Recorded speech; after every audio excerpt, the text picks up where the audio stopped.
JC247.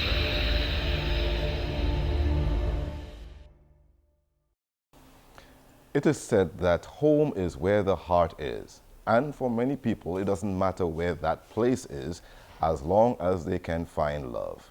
Well, I am at one such home. It's called Casa de Corazon, a home for scores of children of different walks of life. Here they have come and found home, and I'm here speaking perhaps to the mother, if you please, or the assistant mother. But for now, she is called the assistant manager of Casa de Corazon. Welcome, Natalie Bab, to JC247 as we look at the whole operation of Casa de Corazon, which I suppose is a Spanish word meaning something. Could you let me break it down for us, please, and then we'll get into the more details as to what Casa de Corazon does. Casa de Corazon means house of love. House of love. Okay, good. And it's a home that for many persons and for children. How do the children find this to be their home? How do they end up coming here? Children who are placed in our care come through the system. The system meaning that they would either come through the route of the judiciary system, where the judge will make an order that the children be placed in our care. Sometimes the cases may vary from 1 day to several months to years. There's also the system through Childline. If a child is at risk, we have received calls from Childline to receive children to take them in for care. There's also through the pathway of the social workers at the school. If a child is at risk, we have kept children here under the umbrella of the social armor of the government. Casa de Corazon, Heart Home. How did this come about to be conceptualized? Whose idea was it, and how did we reach to this point? Casa de Corazon was born out of a drug rehabilitation project, which was chaired by then Pastor Clive Dotting. During that period, Pastor Dotting recognized that there were a series of children who were at risk at the hands of the abusers meaning the drug users, the mothers and fathers. And therefore he found that there was need for the children to be placed in a safe place. And Pastor erected a home, they secured a home, and initially started off with 6 children. Today, 23 years later, Casa, yes, 23 years later, Casa is still providing that service. We've seen a number of children pass through our care, and the numbers could go as much as beyond 300 children in our care. What age group are we talking about? We primarily take children from birth, and we have one such example as a baby boy, came in to us at the age of 3 weeks, and he's now 1 year and 6 months. Our policy states that we keep children between the ages of birth to 10 years. However, when that 10 years reaches, we are often faced with the challenge as how are we going to treat with a child that reaches 10? They're not quite ready for that being thrown out there into the world. So therefore we have partnered, or we have liaised with other community residences that would provide service for those children between the ages of 10 and beyond. Where are the parents in the meantime? In the meantime, it depends on the nature of the reason of why the child is in here. If this child has been brought in here because of infringement of the child's right, and we're in line with the convention rights of a child, and that may have been breached in whatever form, that may fall under the umbrella or under the genre of a criminal act. And therefore, if it's a criminal act, then those parents are not permitted visits. There are other cases which they would not fall under the criminal act, and therefore parents would be permitted to visit with supervision. How difficult would it be for a child, as you mentioned a while ago, when the child reaches the age of 10, how difficult it would be for him or her to transition from this home to another home, when perhaps in the first case or the first place it would have been difficult for them to come to a new home? Oftentimes, I think we are absent to the fact that even though an environment like this might be provided and may be considered safe, it's oftentimes a trauma for this child. And so what we are seeing is that the trauma would be at different stages. If they come in here and they're traumatized, and then we make them comfortable. From the time the relationships are formed and they begin to get comfortable, and they have to be relocated, that's another trauma in itself. So what we are hoping is that based on putting a program in place where children are transitioned, so they are prepped before that transition out of the home. So it would mean that there are instances where children would spend weekends to the prospective persons they would be going, just to acclimatize and get accustomed to the new environment that they would be staying in. Do they ever come back, end up coming back at all when they would have left? No, we have had no case. Once a child exits the home, it means that they have exited and that they no longer fall under our care. What's the ratio of females to male, male to female? We have seen an increase for demand for boys. At present, we have 10 boys and 5 girls. So the demand for boys seems to be statistically higher around this time as opposed to the girls. I can't give the reasons for that. We have also received calls for teenagers, but based on the service, the nature of our service we provide, we cannot accommodate for the teenagers, yes. And the success rate in terms of male, female, do you find males adapting easier, or do you have females adapting easier, or it doesn't, or it varies? It varies. Children are very resilient. What we found is that from one child to another when they're coming, that's their little form of comfort. So the transition, it makes a smooth transition when they see children, their age group and their gender. They form that kind of bond, they form that kind of relationship, and therefore that's within themselves their support mechanism. Well, I suppose that you have some religious influence or spiritual influence in the home. What part does God play in the whole operation? It's a very integral part of our home. What we have found is that children enter our home from varying religious persuasions. However, what we try to conform them to is the fact that God is the main source of all your needs, all your help. If you're feeling depressed, if you're feeling sad, you talk to Jesus. And so to enhance this, we encourage morning worship, evening worship. Do they respond? Yes, positively. They learn their memory verses, and oftentimes you will hear them quoting the scriptures during the course of the day, which is quite positive in that you know that we have made an impact, an indelible impact, and therefore that is going to take them throughout the rest of their lives. You can safely say then that when they would have left here, they would have left here with the foundation. That's right. Which would have been contributing significantly by Casa de Corazon. That's right. Is Casa de Corazon to be seen as an arm of the state or some entity of the state, or is it state funded? How do you manage financially, that is? Financially, that's a big challenge. However, Casa de Corazon, I think, let me clear this up. For most people, the then understanding is that we take children in off the streets, and that we are orphanage. We are not an orphanage. We are an armor holding the children here on behalf of the state. So we call them wards of the state. So no child comes through our system here without a court order, without the police. So it comes through the system. Funding, we do receive a small subvention from the government, which merely covers our overhead expenses. We have staffing that is a huge challenge now. The staff is not receiving the remuneration or the desired remuneration package. We have other expenses, i.e., for instance, most of these children require psychological care, and as a result of not having the funding to do so, we find that oftentimes the children are in our care and we have to do the best that we can because we can't afford a psychologist. We also have the goodwill from the community, who would make, some of the churches around will make donations, some others who will when passing pass and make some donations. It can be in kind, some people will give checks, some people will give cash, some people bring food stuff, they prepare meals, some people come and spend quality time with the children. So we are thankful for these people. We have some quite frequent donors, and such would be like Eastline from right within the area. We have Hydrotech.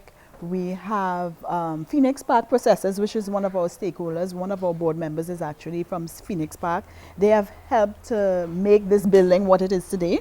They have made a hefty contribution in making Casa, this building, a homely place for the children. So in short, I'm hearing the underlying appeal for funding from any source. Most definitely. What we have recognized that even though Casa has been in existence for the last 22 years, there's still a lot of people who are not aware of Casa. And we are hoping that this medium today, through televised broadcasting, that people become sensitized to the fact that we have a home and that we are in need of your support, be it in kind, be it that you come and you render in whatever professional capacity you can. It will help to raise the bar. If somebody is listening and they want to make an appeal now, they want to respond to your appeal, how do they respond to your appeal? What numbers? We have contact numbers, which I would leave with you. We have 668-4604. And we have our email address, which is at casadecorazon@hotmail.com. Any information you require on the home, regarding the home, you can forward us those emails. You can follow us on Facebook to see what's going on with the children and the activities and some of the projects that we are currently embarking on. Do you like working at Casa de Corazon? I do. Don't want to see the home closed down at all? No. That will rip my heart apart if the home closes down. I believe my view is that we are at this level, and it doesn't mean to say that the levels that we are at, that we remain constantly at that level. There's always room for improvement, and I believe we can achieve as much as we can achieve once we just make that contribution. We all come together and we remember that the main focus is for our children. She spoke like a true mother, indeed. The mother of this home, Casa de Corazon, Heart Home. You can make a contribution. The numbers are appearing on the bottom of your screen even as I speak at this time. Please make your contribution. We'll be right back to continue our discussion on where the heart is. That's where home is. We'll be right back.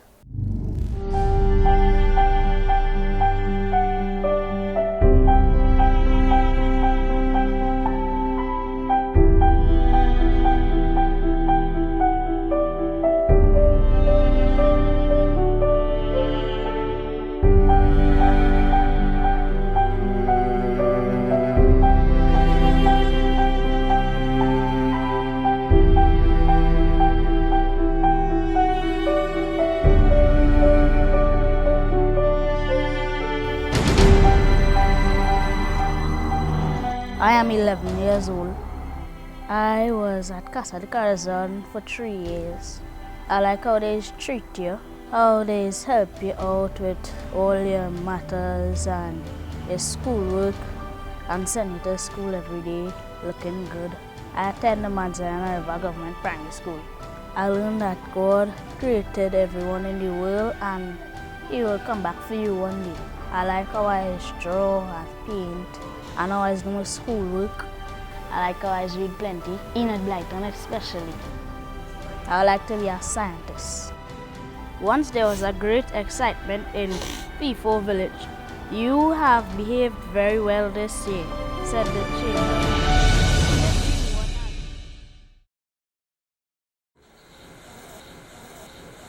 I'm 6 years old. Yes.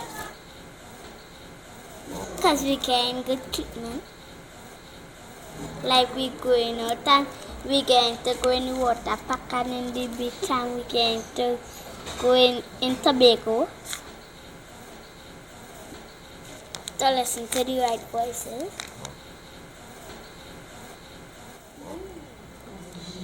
Fireman. No, a policeman. Yeah. Because I get A minus by Bible. My name is Glennis and I'm 13 years old. I've been at Casa for 10 years. I like to draw and color and sing. I've learned about God. He is our creator and that He made us. And when I grow up, I want to be an actress. Hi listeners, as you can see to the back of us is our play area, which is in dire need of some attention. it hasn't been used because it's not safe, and we need to get some funds in order to make it secure and safe for the children to play. As you can see, our yard needs constant care. We have had two volunteers who have helped us today to keep the yard clean, but it's not always done on a regular basis. And in an effort to keep the place and surrounding nice, we really do need that kind of support. People who can come on board and help us maintain the yard, people who can help us get this area looking bright and safe for the kids to play. We want to erect an office in this area here so that we can provide more space for the kids on the inside, making it safe for them and their visitors. We do appeal to your hearts today to just come out and assist us wherever you can.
I'm here with Leisha Kerr, one of the caregivers at Casa de Corazon, as we continue our discussion on home is where the heart is. Leisha Kerr, thank you for taking the time to be with us, and thank you for giving up your service at Casa de Corazon. How long have you been at Casa? Indeed, the pleasure is mine to extend my service, and I have been at Casa de Corazon for just over 1 year, to be exact, 1 year and 2 months. Okay, what brought you to this home? Well, I came out from the early childhood education service, and I wanted a little more experience in terms of working with children, you know, from different social backgrounds, right? To further myself, I chose Casa de Corazon, understanding who I'll be working with, right? Which age group are you most familiar with and working with? Most familiar with is from birth to 6 years of age. Okay. And at Casa de Corazon, you would have had varying age groups. Which ones have you had the most challenges with? The ones that I have had the most challenges with is the teenagers. Okay, what has been the common issue regarding, or some of the issues regarding these challenges? Okay, I think mainly is the fact that they know that I'm not their mother, and trying to instill discipline and interacting with them on a more one-on-one basis. They weren't altogether acceptable or comfortable. Okay, that's male and female, I suppose. Mainly the females, because Females? yes, I was at Casa. We have a separation at present due to Children's Authority, so I was placed with the girls at the beginning, initially. Those who have been giving you. Yes. Even lately, I was given an opportunity to work with the boys for 1 week, and they were really different, really comfortable with them. So it's an all-learning experience for me. Yeah. What are some of the things you guys do here at Casa de Corazon, activities-wise? What are some of the things you engage your children with? Some of the things that we engage with, I would love to start with, is their moral and spiritual developments in respect to worship. We engage the children in worship morning and evening, and on Saturdays. Yes. Do the children go to school, or do they stay here for school? Most of the children go to school. Right. There's only one child at present not attending school because he's a high case. He's considered a high case. So he's not at school, but all of them are at school. The babies are not at school. Okay. Do they do community projects, community programs at all, anything involving the community? If I must share, Casa de Corazon received an award from the Caribbean Conference. Yes, in 2013 for passionate discipleship. Okay. In terms of community service, extending help to families in need, right? And with respect to groceries and stuff like that. How has that benefited the children? Well, they have, you know, understand and appreciate how to care more, right, for people that they don't know, who have experienced, you know, hurts and challenges like they are, right? Their parents weren't able to take care of them, you know, or something of this sort. What are some of the needs you believe are desperately, or what are you desperately in need of here at Casa de Corazon? One of the most desperate needs is that interfacing with personals who are experienced when dealing with social issues that children face, right, in respect to counseling, right? The emotional well-being of these children need to be addressed. They are hurting, no matter what our donors do, no matter how much we give as caregivers, they are not satisfied, I would say. You sometimes get frustrated when you are giving all that you could give and it's not producing any kind of results. Yes.